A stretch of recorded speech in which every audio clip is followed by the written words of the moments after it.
एक दिन मैं बाहर थी और ये लोग कहीं थे साथ में, तो इन्होंने बात करी होगी आपस में कि शादी करते हैं। उसने भी कहा करते हैं, तो ये लोग शादी करके आ गए। मैं बाहर थी, मेरे पास फ़ोन आया कि रे पायल, एक ना खुशखबरी देनी है।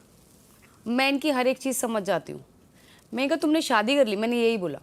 तुमको नहीं लगा कि इन्होंने बहुत बड़ा धोखा दिया? मीन्स आपकी फ्रेंड जब भी कहानी सुनाते ना हमेशा दिमाग में हो जाता है।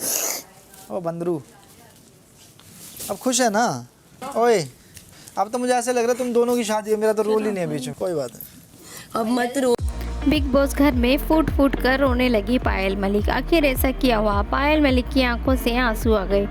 तो गाइस, हुआ ये था कि ये घर वाले हमेशा की तरह उनकी तिगड़ी यानी उनकी शादी की स्टोरी पूछने लगे।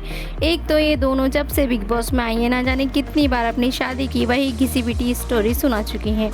लेकिन फिर एक बार पायल मलिक वापस से अपनी शादी की स्टोरी सुनाने लगी और सुनाते सुनाते वह कहने लगी कि कृतिका को घूमने जाना था और वो किसी कारण से घूमने नहीं जा पाई।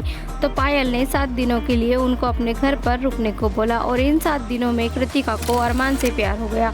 दोनों ने पायल को बिना बिताए शादी कर ली। जब लोगों ने उनसे पूछा कि इस पर आपका रिएक्शन क्या था, तो पायल फुट फुट कर रोने लगी और कहने लगी कि जब ये लोग शादी का लहंगा, शादी का सामान इकट्ठा कर रहे थे, शादी की तैयारियां कर रहे थे और जिस दिन इनकी शादी हो रही थी, इनके फेरे हो रहे थे, तो मुझसे देखा नहीं गया और मुझसे बर्दाश्त नहीं हुआ, तो मैं अपने बेटे चीकू को लेकर इनका घर छोड़कर चली आई और 1 साल तक वापस नहीं गई। बाद में भी वापस आई क्योंकि मेरे पास कोई दूसरा ऑप्शन ही नहीं था, क्योंकि मैं अपने मम्मी पापा का घर ऑलरेडी छोड़ चुकी थी।